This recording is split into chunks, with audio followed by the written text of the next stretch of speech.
আমরা অনেকেই সারা জীবন শুধু একটা আফসোস নিয়েই বেঁচে থাকি। ও আমাকে ছেড়ে চলে গেল কেন, ও আমার মূল্য বুঝলো না কেন, কিংবা আমাকে কেন সবসময় অবহেলা করা হয়।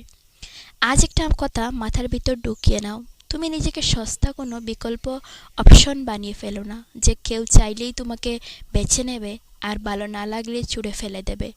তুমি কোনো অপশন নও, তুমি নিজের জীবনের সবচেয়ে বড় ব্র্যান্ড। আর মনে রেখো, ব্র্যান্ডের আসল দাম কিন্তু সবাই বুঝতে পারে না। একটা উদাহরণ দিয়ে বোঝাই, রাস্তার মোড়ে যে লোকটা প্লাস্টিকের গড়ি বিক্রি করে, সে কিন্তু কাস্টমারকে ডেকে ডেকে বলে, ভাই নিয়ে যান, কম দামে দেব, ভালো না লাগলে বদলে দেব, কারণ ওটা একটা সাধারণ অপশন। কিন্তু কখনো কি দেখেছো, বা আইফোনের মতো বড় ব্র্যান্ড রাস্তায় দাঁড়িয়ে কাস্টমারকে অনুরোধ করছে? তারা চুপচাপ শোরুমে বসে থাকে। তারা জানে তাদের মান কী, তারা জানে তাদের দাম কত। যে চেনে সে লাখ টাকা খরচ করেই ওটা কিনবে, আর যার পকেটে যোগ্যতা নেই সে ওটাকে দামি ভেবে চলে আসবে।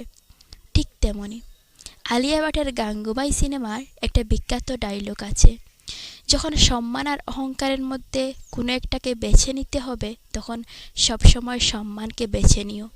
কারণ টাকা পয়সা মানুষ আজ আছে কাল নেই, কিন্তু তোমার আত্মসম্মান যদি একবার চলে যায়, তবে তুমি নিজের চোখেই ছোট হয়ে যাবে।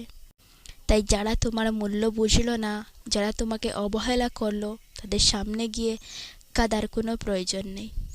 তাদের জীবন থেকে সিংহের মতো মাথা উঁচু করে রাজকীয়ভাবে বিদায় নাও। আজ থেকেই নিজেকে তৈরি করো, নিজেকে সস্তা ভেবো না, নিজেকে ব্র্যান্ড বানাও।